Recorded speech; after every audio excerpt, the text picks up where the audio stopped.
Hi guys, welcome to Obvious Classes. I am your educator Pratik Morwal. This is your daily current affairs session, morning sprint, a precise, exam oriented and easy to understand रहने वाला current affairs का session जो उन सभी students को target करता है जो यूपीएससी, एसएससी, बैंकिंग, डिफेंस या किसी भी स्टेट के पीसीएस की प्रिपरेशन कर रहा है।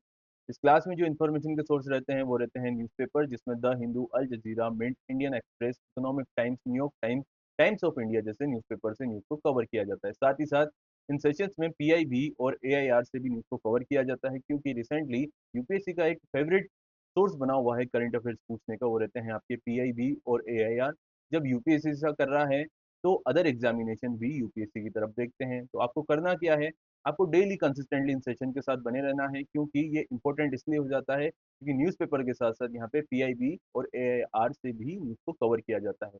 साथ ही साथ चैनल नया है तो इसको सब्सक्राइब करना है और जिन भी लोगों को अपनी नॉलेज में इन्हांसमेंट चाहिए, चाहे वो इस एग्जाम की प्रिपरेशन कर रहा है या नहीं कर रहा है, उन सभी के साथ इन सेशन को शेयर करना है। ठीक है, तो आइए स्टार्ट करते हैं आज का यानी कि 21 अगस्त 2026 का हमारा सेशन। लेकिन उससे पहले वही एक दिन पुरानी न्यूज़ यानी कि 20 अगस्त 2026 को हमने क्या पढ़ा था उसको हम रिवाइज करेंगे। तो कल की पहली न्यूज़ थी, पहली बार भारत से पेट्रोल खरीद रहा है रूस। देखो रशिया में क्या हुआ है, जो डोमेस्टिक सेक्टर है वहां पे गैसोलीन की कमी आ गई है यानी कि पेट्रोल की कमी आ गई है। उसके पास क्रूड ऑयल यानी कि कच्चा तेल तो बहुत है लेकिन रिफाइन किया हुआ गैसोलीन यानी कि पेट्रोल नहीं है। तो रूस क्या कर रहा है, ऐसा गैसोलीन को कहाँ से खरीद रहा है, भारत से खरीद रहा है। दूसरा, केरल का नाम बदलकर केरलम करने को पार्लियामेंट की मंजूरी मिल गई है। देखो जो स्टेट है वो क्या बोल रहा है कि हमारी मलयालम लैंग्वेज में केरल को केरलम बोलते हैं और हमारी लिंग्विस्टिक आइडेंटिटी को बनाए रखने के लिए हम क्या चाहते हैं, इसका नाम केरलम चाहते हैं और पार्लियामेंट ने इसकी मंजूरी दे दी है। ये पहले लोकसभा से पास हो गया था, राज्यसभा से पास हो गया था और अब इसकी प्रेसिडेंट के पास मंजूरी लगभग तय है।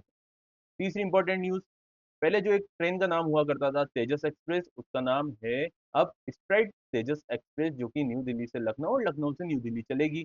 ये भारत की पहली ब्रांड नेम ट्रेन रहेगी। ठीक है, स्प्राइट क्या है, एक बिवरेज है जो कि कोको कोला का एक छोटी कंपनी है। ठीक है, तो ये अब क्या होगा, उसमें पूरी ट्रेन में एडवर्टाइजमेंट कर दिया जाएगा विनाइल के थ्रू बाहर की, और अंदर एडवर्टाइजिंग बोर्ड लगा दिए जाएंगे।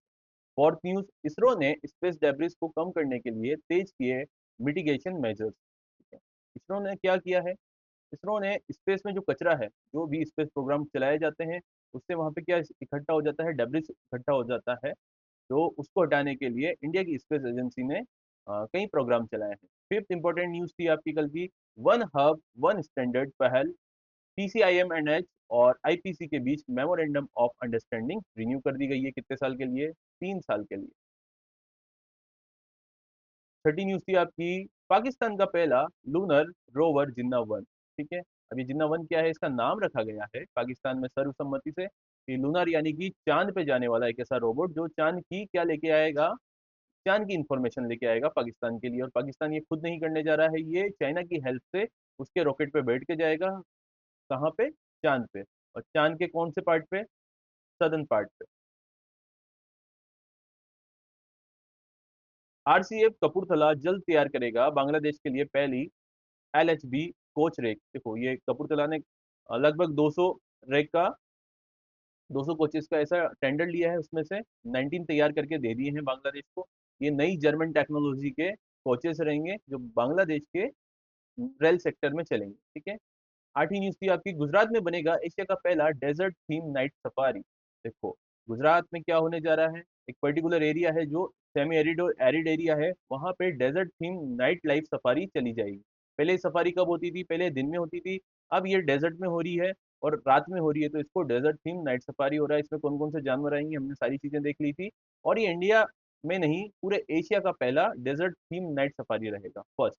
ठीक है, कल के हमारी क्वेश्चन का आंसर रहेगा आपका बी, लद्दाख यूनियन टेरिटरी, जो पहली बार इंडिया का इंडिया का पहला ब्लैक नेक क्रेन फेस्टिवल को होस्ट करने जा रहा है। गॉट इट, तो ये हमने कल की सारी न्यूज को देख लिया है। आज की हमारी पहली इंपॉर्टेंट न्यूज रहेगी, Bangladesh sets extradition condition for Tariq Rahman India visit.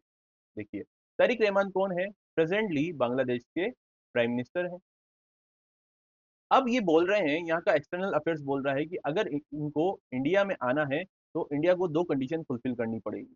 तो ऐसा क्या हुआ है, ये सारी चीजें हम समझते हैं। सबसे पहले तो आप ये देखिए कि फरवरी 2026 में तरिक रहमान बांग्लादेश के प्राइम मिनिस्टर बनते हैं और उसके बाद इंडिया के प्राइम मिनिस्टर ने इनको इनवाइट किया था कि आप आइए इंडिया में। लेकिन इन्होंने अपनी जो पॉलिसी को चेंज करते हुए, क्योंकि ये इंडिया का नेबरिंग कंट्री है, इस नाते इंडिया ने इनको इनवाइट भी किया था। और पहले के जो भी प्राइम मिनिस्टर थे बांग्लादेश के, वो कहाँ आते थे? वो इंडिया में आते थे, क्योंकि 1971 में जो बांग्लादेश की फॉर्मेशन है उसमें इंडिया का सबसे बड़ा रोल रहा है। तो ये जितने भी प्राइम मिनिस्टर है पहली विजिट इंडिया की करते थे। लेकिन अभी क्या किया है, पैटर्न चेंज किया है। इन्होंने पहली विजिट कहाँ की करी थी? मलेशिया की करी थी। देन ये कहाँ पे गए? चाइना में गए। लेकिन ये इंडिया में आने ही वाले थे, ये आने की बातचीत चल रही थी, तो इस बीच एक घटना हो जाती है। उस घटना की क्रोनोलॉजी को आप इस प्रकार से समझिए। पहले तो क्या होता है, 5 अगस्त 2024 की बात करते हैं। बांग्लादेश में होती है स्टूडेंट अपराइजिंग, यानी कि एक स्टूडेंट मूवमेंट चलाया जाता है जो वहाँ की तत्कालीन सरकार को गिरा देते हैं, जो स्टूडेंट्स का मूवमेंट होता है। और वहाँ की जो तब की प्राइम मिनिस्टर थी शेख हसीना, वो भाग के कहाँ आ जाती है? वो भाग के आ जाती है भारत में। और उसके बाद बांग्लादेश में एक इंटरिम गवर्नमेंट बनती है। इंटरिम गवर्नमेंट बनती है जिसको हेड कौन कर रहा था? मोहम्मद यूनुस।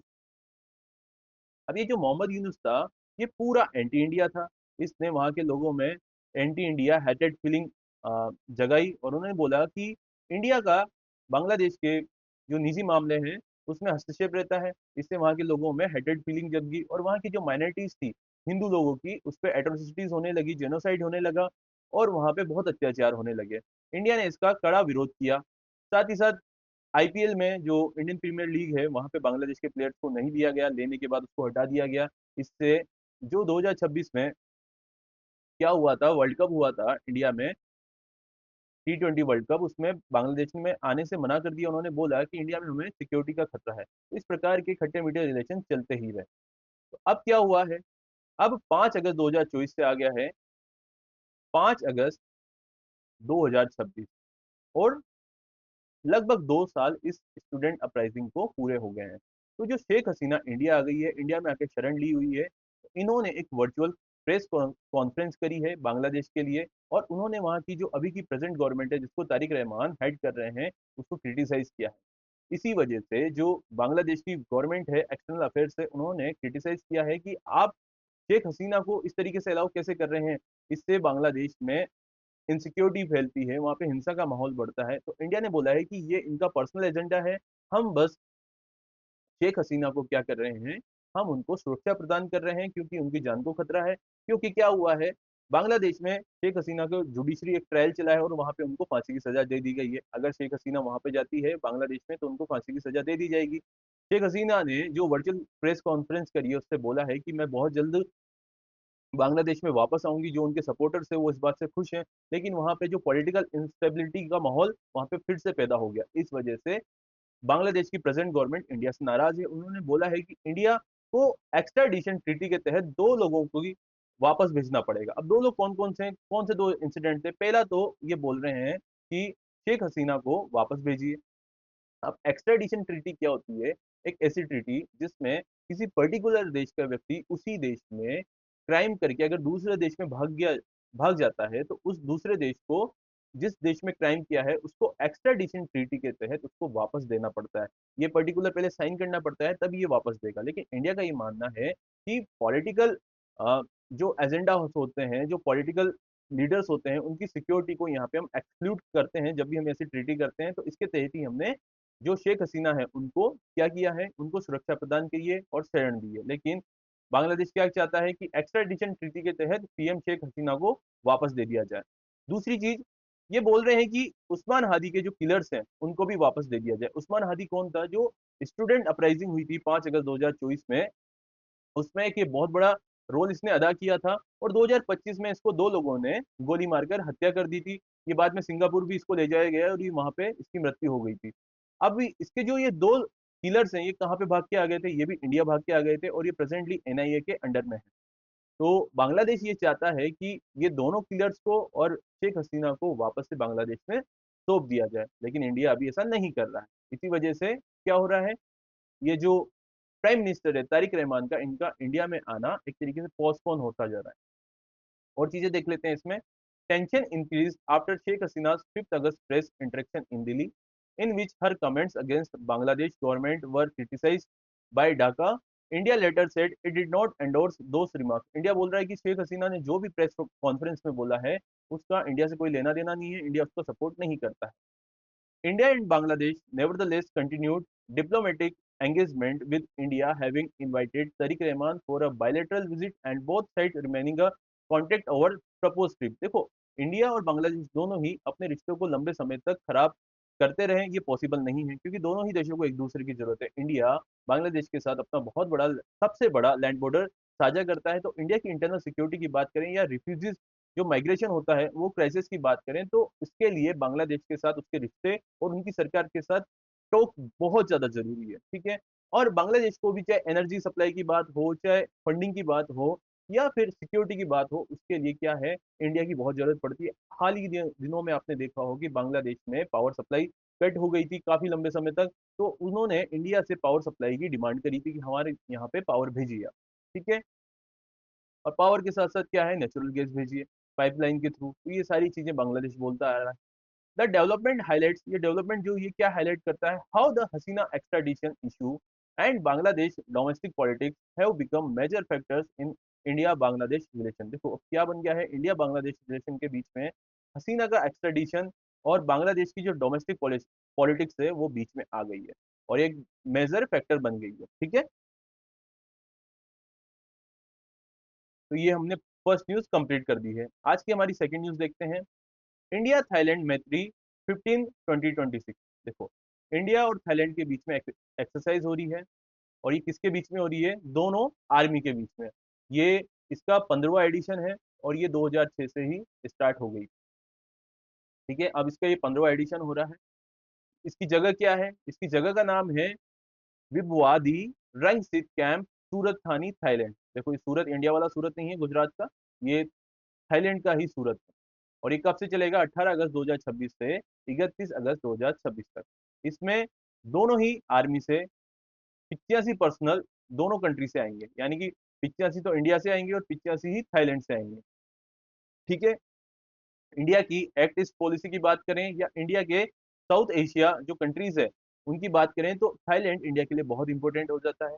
इंडिया से काफी जगह पर्यटक कहाँ जाते हैं, थाईलैंड में जाते हैं, तो इंडिया और थाईलैंड के रिलेशन इस तरीके से भी अच्छे हो सकते हैं जहाँ पे ये मैत्री एक्सरसाइज करने जा रहे हैं। और ये इसका 15वां एडिशन।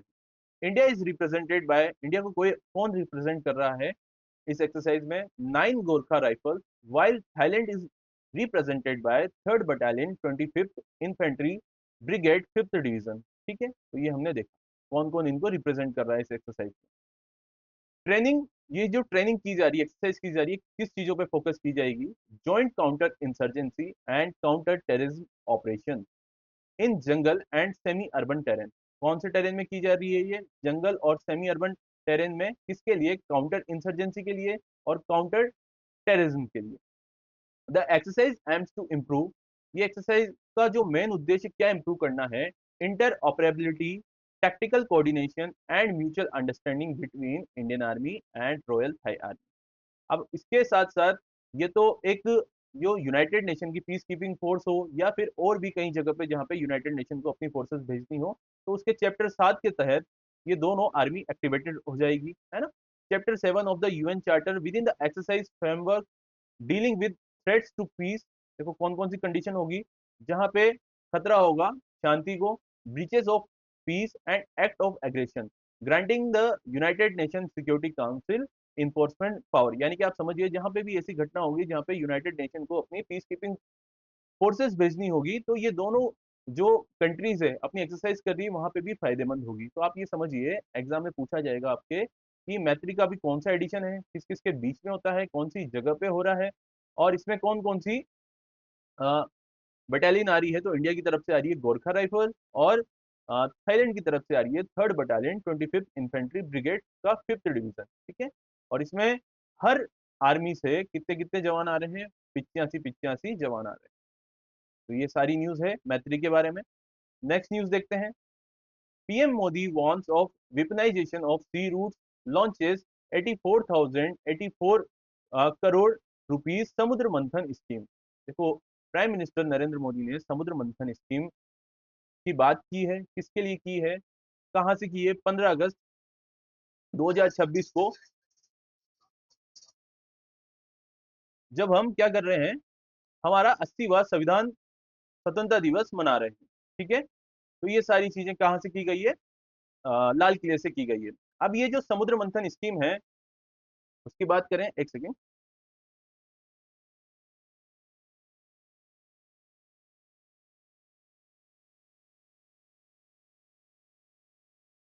ठीक है, वापस न्यूज पे आते हैं अपन।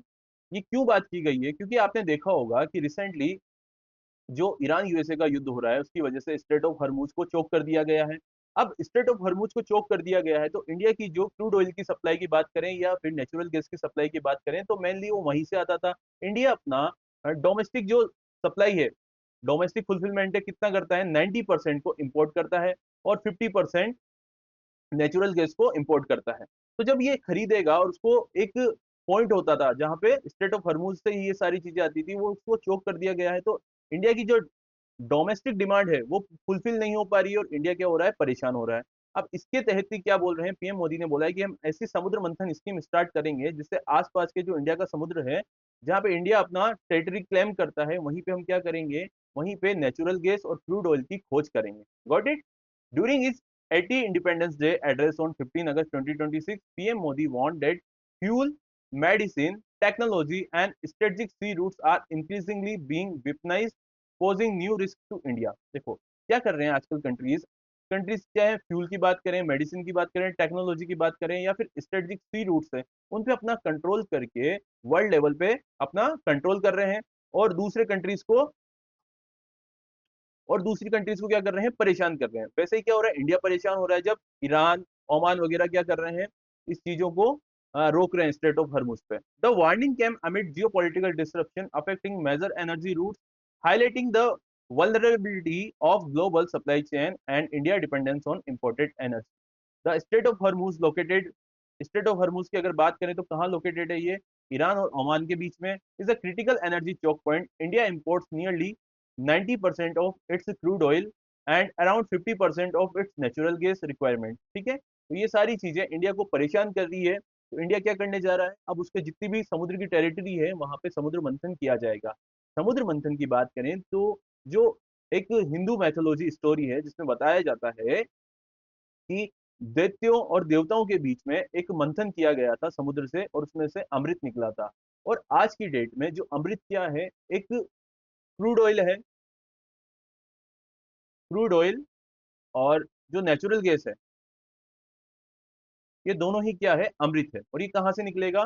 पहले ये लैंड से निकलता था, अब इसको कहाँ से निकालने जा रहा है इंडिया? इस समुद्र से निकालता जा रहा है ताकि इंडिया की जो डिपेंडेंसी है दूसरे देशों पे बिल्कुल खत्म हो जाए। और चीजें देखते हैं इसमें।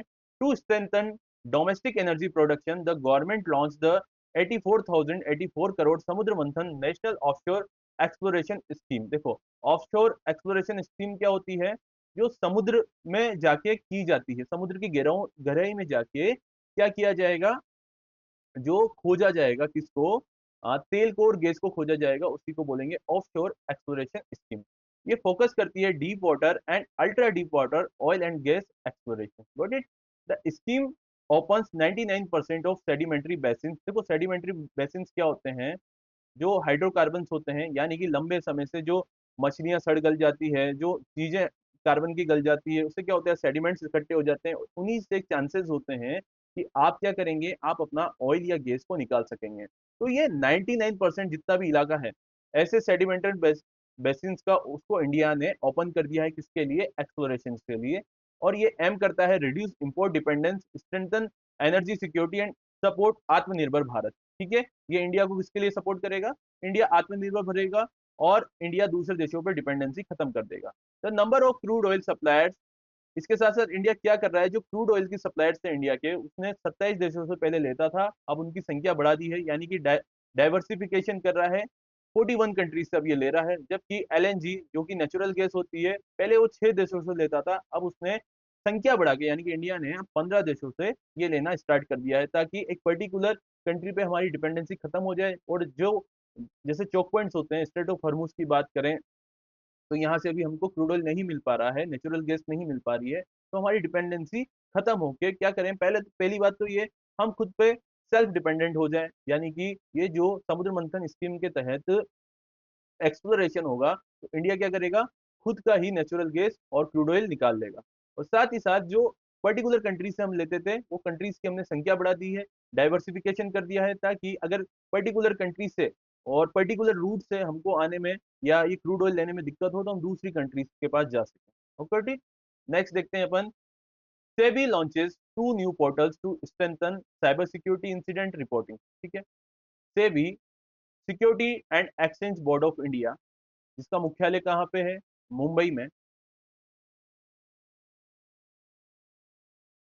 ये 1988 में इसकी स्थापना की गई। तब ये क्या था, एक नॉन स्टेचुरी बॉडी थी। 1992 की बात करें तो इसको एक स्टेचुरी बॉडी का दर्जा दे दिया गया था। स्टेचुरी बॉडी में क्या होगा, लीगल फ्रेमवर्क के थ्रू काम किया जाएगा और ये गवर्नमेंट के संरक्षण में होगी। ठीक है, आप इतना समझिए। तो ये हो गया आपका सेबी। अभी सेबी ने क्या किया है, लॉन्च किए हैं दो नए पोर्टल लॉन्च किए हैं, जिससे क्या होगा, मजबूत होगी साइबर सिक्योरिटी इंसिडेंट रिपोर्टिंग। ठीक है, साइबर सिक्योरिटी आपने देखा होगा आजकल हर जगह, इंडिया की सिक्योरिटी की बात करें या किसी भी कंट्री की सिक्योरिटी की बात करें तो साइबर सिक्योरिटी बहुत ज्यादा देखने को मिलती है।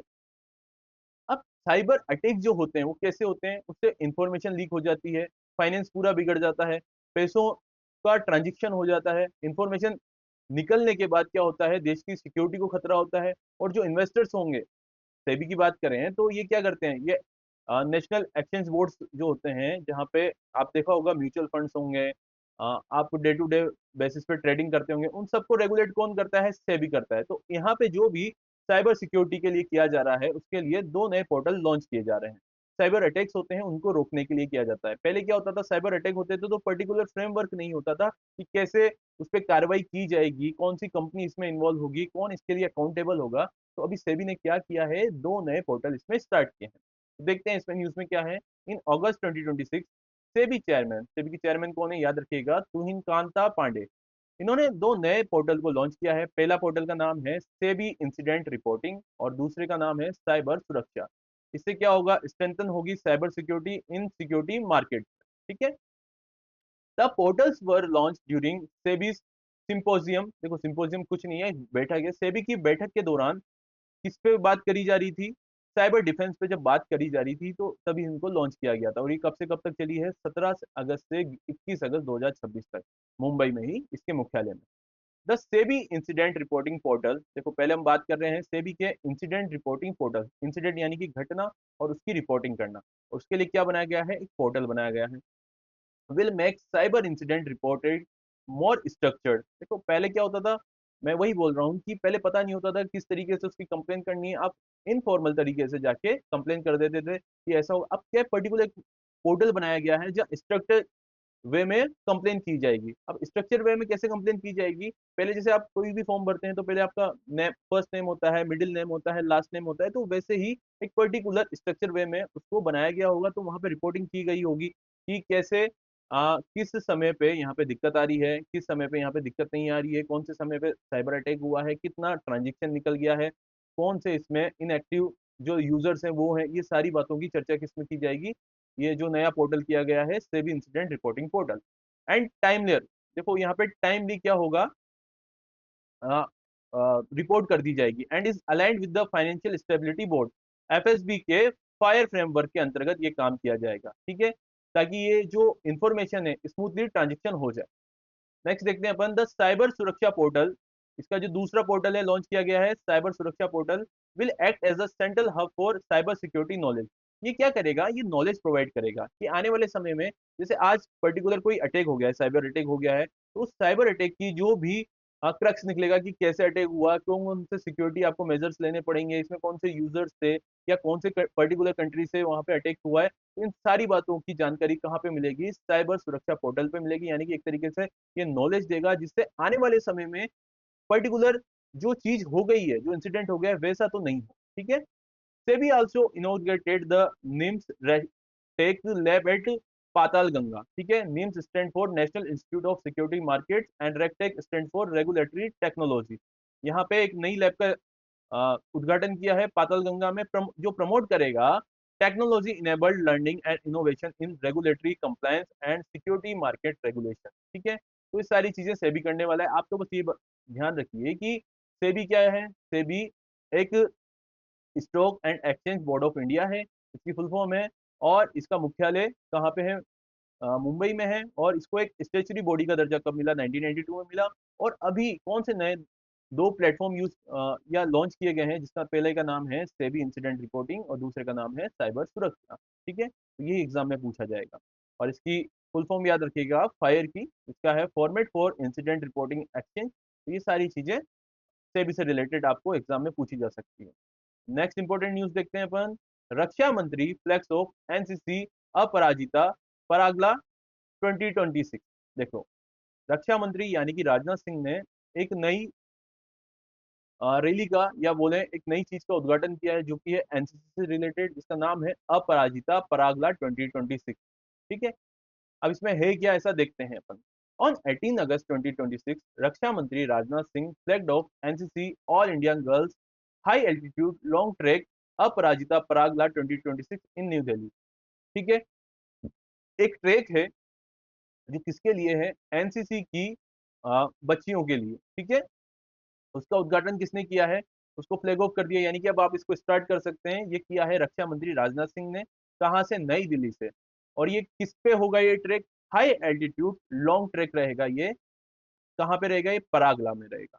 और इसका नाम क्या किया गया है? अपराजिता इसका नाम दिया गया है। अपराजिता मतलब जो किसी से भी नहीं हारता हो, the one who can not be defeated, जिसको कभी भी हराया ना जा सके, उसको बोलेंगे अपराजिता। ठीक है, तो ये चीज स्टार्ट की गई है एनसीसी की गर्ल्स कैडेट के लिए। The expedition includes 28 girls cadet. देखो इसमें कितनी गर्ल्स हैं? 28 गर्ल्स हैं, लेड बाय 3 वुमेन ऑफिसर्स।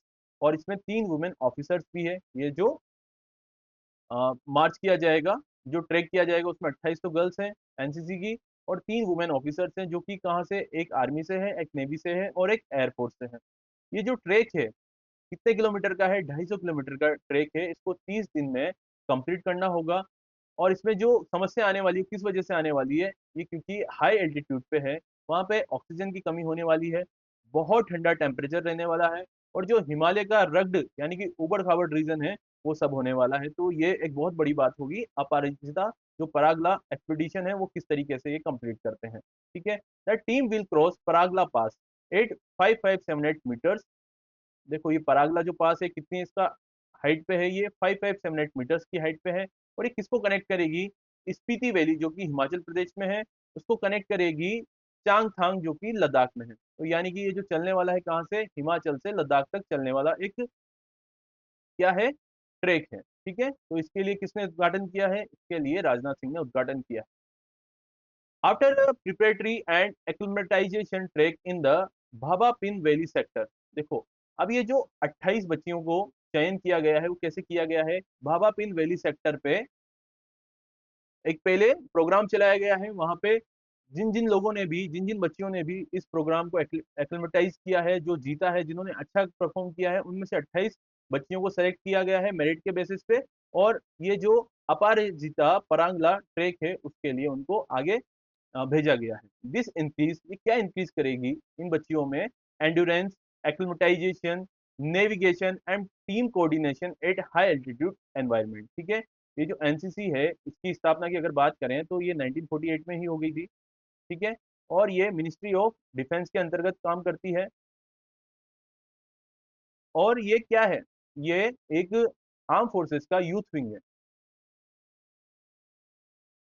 इससे क्या होगा? ये जो एक्सपीडिशन होने वाला है, ये प्रमोट करेगा नारी शक्ति को, लीडरशिप रेजिलियंस को, नेशनल इंटीग्रेशन को, और इन्वायरमेंटल रेस्पॉन्सिबिलिटी को। किसमें? एनसीसी कैडेट्स में। ठीक है, तो ये हमने देख लिया है। ये डायरेक्ट आपसे पूछा जाएगा, रक्षा मंत्री ने किसके लिए किया है? अपराजिता परागला 2026। ये किया है एनसीसी की गर्ल्स कैडेट्स के लिए। Got it. नेक्स्ट न्यूज देखते हैं अपन। Tamil Nadu extends maternity leave for third child. ठीक है, तमिलनाडु ने क्या की है? मैटरनिटी लीव यानी कि जो एक माँ होती है, बच्चा पैदा करने के बाद या फिर बच्चा पैदा करने के दौरान एक छुट्टी लेती है, वो कितने दिन की होगी? ठीक है, तो ये तमिलनाडु गवर्नमेंट ने नई व्यवस्था की है। एक तो होता है फर्स्ट चाइल्ड, फिर होगा सेकंड चाइल्ड और फिर होगा थर्ड चाइल्ड। अब क्या कह रहा है, पहले चाइल्ड के लिए भी 365 दिन की छुट्टी दी जाती थी, दूसरे चाइल्ड के लिए भी 365 दिन की पेड छुट्टी दी जाती थी, यानी कि इसमें तनख्वाह नहीं कटेगी। तो अब क्या किया गया है, तीसरे चाइल्ड के लिए भी 365 डेज की छुट्टी दे दी जाएगी। ठीक है, देखते हैं इसमें क्या डेवलपमेंट है। On 19 August 2026 the Tamil Nadu government announce 365 days of maternity leave for women state government employees. देखो किसके लिए है, जो महिलाएं हैं कहाँ की, तमिलनाडु गवर्नमेंट की एम्प्लॉइज हैं, ठीक है, स्टेट एम्प्लॉइज हैं, for their third child, bringing it at par with the benefit available for the first two children. ठीक है, जो फर्स्ट टू चिल्ड्रन में सहायता मिलती थी, यानी कि 365 दिन की छुट्टी मिलती थी, वैसे ही यहाँ पे मिलेगी। Earlier maternity leave for the third child was limited to 12 weeks. देखो पहले कितनी छुट्टी मिलती थी थर्ड चाइल्ड के लिए, 84 डेज की। Under the amendment fundamental rule 101A following government officer MS number 18 issued on 13 मार्च 2026। देखो 13 मार्च 2026 तक तो ये कितनी थी, 84 डेज तक थी, यानी कि इसको चेंज किया गया था। पहले क्या था, 365 दिन ही था, लेकिन इसमें जो रूल में अमेंड किया गया था उससे क्या किया गया है, उसमें 84 डेज का ही इसमें छुट्टी का प्रावधान किया गया है। लेकिन वापस से क्या किया गया है, इसको 365 दिन कर दिया गया है। और मद्रास हाई कोर्ट ने भी ये जो एस दिव्या का केस है उसमें बोला गया था, होल्ड कर दिया था इस डिसीजन को, जो अमेंड किया गया था, कि जो 84 डेज की छुट्टी है वो ठीक है। लेकिन अब गवर्नमेंट ने ही खुद से चेंज कर दिया है कि इसको 365 दिन कर दिया जाए। इन अगस्त 2026 the state government reverse this policy. देखो रिवर्स कर दिया इस पॉलिसी को, approach by announcing a full 365 day benefit for the third child. The formal government order on rule update is required for implementation. ठीक है, अब फॉर्मल ऑर्डर आना बाकी है, बाकी ये अनाउंस कर दिया गया है। The total fertility rate is reported to be below 1.4। देखो फर्टिलिटी रेट क्या होती है कि एक महिला अपने जीवन काल में कितने बच्चों को जन्म देती है। ठीक है, अब एक पर्टिकुलर नंबर होता है जिसका नंबर होता है 2.1, जिसको बोलते हैं replacement level fertility for population replacement. देखो क्या होगा, जब ऑन एन एवरेज पर महिला 2.1 बच्चों को जन्म देगी अपने जीवन काल में, तो वहां पे पॉपुलेशन की कमी नहीं आएगी। ठीक है, अब ये तो क्या हो रहा है, 1.4 से भी कम हो रहा है, तो वहां का क्या हो रहा है, डेमोग्राफिक चेंज होता जा रहा है तमिलनाडु का। और साथ ही साथ जो वहां पे पॉपुलेशन है, वहां पे 60+ एज के लोग भी कहीं ज्यादा हो रहे हैं, तो वो बहुत जल्दी अपना जीवन खत्म हो जाएगा उनका। तो इन सब से क्या होगा, वहाँ का डेमोग्राफिक पूरा चेंज हो जाएगा। और पर्टिकुलर रीजन में वहाँ के लोकल पब्लिक नहीं रहेगी, तो कैसे वो रीजन डेवलप करेगा, उसकी हिस्ट्री को सस्टेन कर पाएगा, वो कैसे कंटिन्यू करेगा हर चीज को। इसी इन सारे संदर्भ को बात में रखते हुए क्या किया गया है, 365 दिन का छुट्टी का प्रावधान किया गया है तीसरे बच्चे के जन्म के लिए। This is linking women employees welfare with broader demographic concerns such as workforce sustainability and population replacement। ठीक है, ये सारी चीजें हमने देख ली। तमिलनाडु ने क्या किया है, तीसरे बच्चे के लिए 365 दिन की छुट्टी का प्रावधान किया है। Indian army chief gets Nepal honorary general rank. देखो इंडियन आर्मी के जो चीफ हैं उनको क्या मिला है, नेपाल में ऑनरी जनरल का रैंक मिला है। ठीक है, तो ये क्या है, कैसे है, इसको देखते हैं अपन। इंडियन आर्मी चीफ जनरल जिनका नाम है धीरज सेठ, उन्होंने रिसीव किया है honorary rank of general of Nepali army on 17 August 2026 in Kathmandu. Kathmandu में ये उन्होंने रैंक को धारण किया है। The honorary rank was conferred by Nepalese president Ramchandra Paudel at Sheetal Niwas. देखो इंडिया में जैसे प्रेसिडेंट हाउस होता है कहाँ पे, रायसेना हिल्स पे, वैसे ही नेपाल में क्या है, शीतल निवास है। और उनके प्रेसिडेंट रामचंद्र पौडेल ने ये ऑनर दिया है किसको, हमारे चीफ आर्मी के चीफ जनरल धीरज सेठ को। India and Nepal have followed this reciprocal honorary general rank tradition since 1950। देखो ये जो ऑनरी जनरल का रैंक मिलने का प्रावधान है कब से चालू हो गया था, 1950 से चालू हो गया था इंडिया और नेपाल के बीच में। इंडिया क्या करता है, नेपाल के जो आर्मी चीफ होते हैं उनको क्या बोलेगा, उनको देगा ये ऑनरेरी जनरल रैंक देगा। और वैसे ही नेपाल की जो आर्मी होती है, इंडियन आर्मी के जो चीफ रहेंगे उनको क्या देगा, ऑनरी जनरल रैंक देगा। और ये ट्रेडिशन कब से स्टार्ट हो गया था, 1950 से ही स्टार्ट हो गया था, जो रिफ्लेक्ट करता है their close military relationship. General Seth की अगर बात करें, inspected a guard of honour देखो ये जब वहां पे गए इनको गार्ड ऑफ ऑनर दिया गया है। और लेट अ रेथ एट टुंडिकेल, ये क्या होते हैं, वॉर मेमोरियल होते हैं, वहां पे जाके इन्होंने अपना सर झुकाया है, या वहां पे उन्होंने शांति के लिए बोला है। And held discussion with Nepal army chief general Ashok Raj Singhal. जो नेपाल के आर्मी चीफ का नाम है वो क्या है, अशोक राज सिकदल, है ना, उनसे बातचीत की है। द विजिट ऑल्सो इंक्लूडेड, इस विजिट में क्या इंक्लूड था, मिलिट्री और मेडिकल इक्विपमेंट्स का सपोर्ट दिया गया है इंडिया की तरफ से नेपाली आर्मी को। And highlighted cooperation in training, defence, disaster response and professional military education. ठीक है, तो ये सारी चीजें की जाएगी। इंडिया और नेपाल के रिश्तों की बात करें तो इंडिया नेपाल का एक पड़ोसी देश है, और इंडिया के लिए नेपाल हमेशा एक सबसे इंपॉर्टेंट कंट्री रहा है, क्योंकि यहाँ पे रोटी और बेटी का रिश्ता भी रहा है। यानी कि नेपाल के लोग यहाँ पे आके अपनी रोटी यानी कि आजीविका कमाते हैं, और बेटी का रिश्ता यानी कि नेपाल के लोगों के बीच में और इंडिया के लोगों के बीच में एक मैट्रिमोनियल अलायंसेस भी है।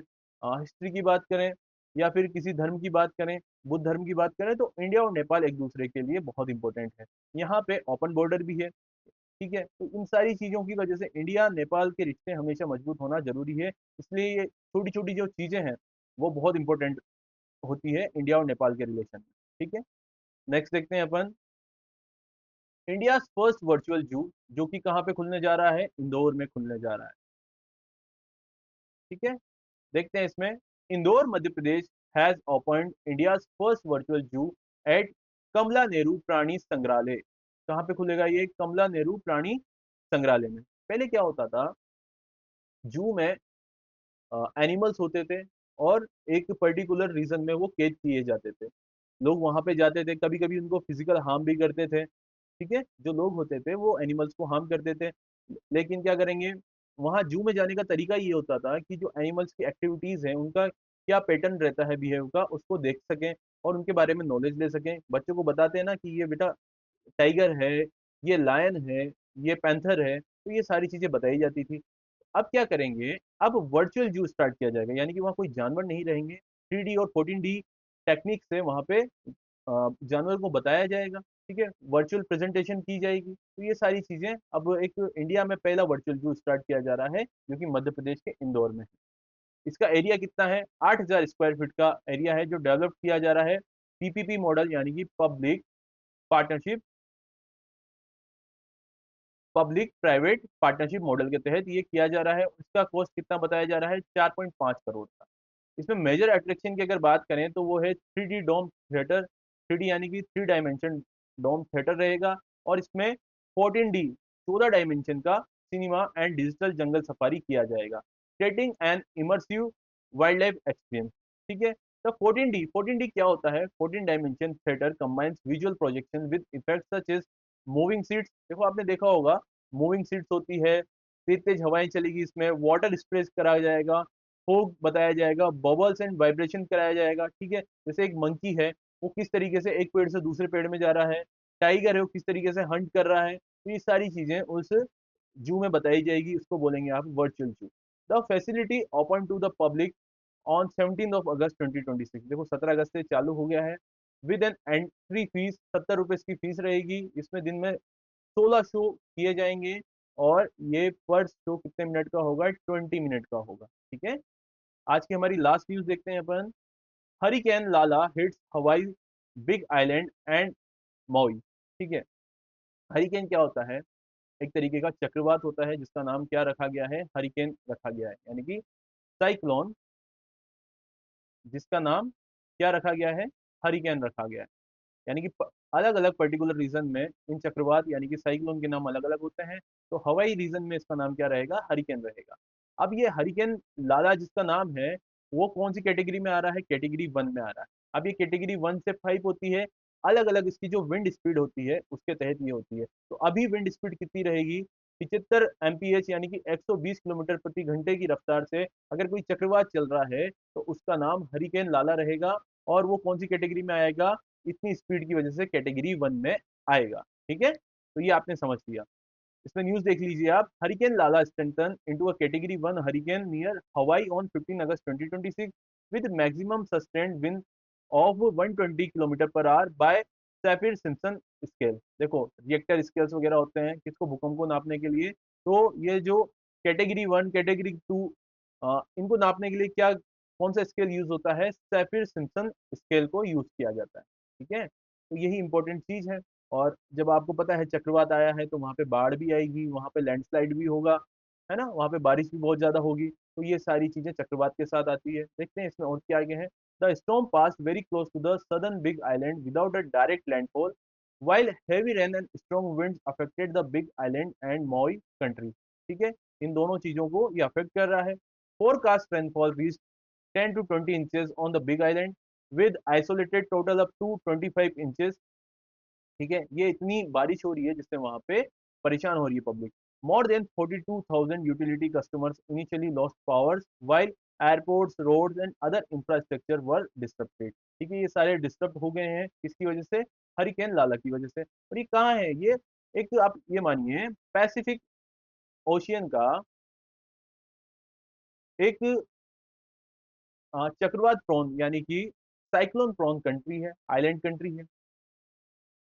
The event highlights the importance of tropical cyclone classification, flash flood preparedness, and early warning systems and disaster resilient infrastructure। तो ये सारी चीज करनी बहुत जरूरी है जब भी इस तरीके से चक्रवात आते हैं। और ये हमेशा बात बोली जाती है, जब भी प्राकृतिक आपदा आती है तो उससे बचा तो नहीं जा सकता, उससे हम पहले कैसे हमारी तैयारी रखते हैं, कैसे हम उससे बच सकते हैं, इन सारी बातों की चर्चा की जाती है जब भी डिजास्टर रेजिलेंट इंफ्रास्ट्रक्चर की बात की जाए या डिजास्टर रेजिडेंट की बात की जाए, तो ये सारी बात की जाती है। ठीक है, तो हमने आज की सारी न्यूज को कवर कर लिया है। आज का हमारा एमसीक्यू रहेगा, chess star Divya Deshmukh was named a recipient of which prestigious award for 2025।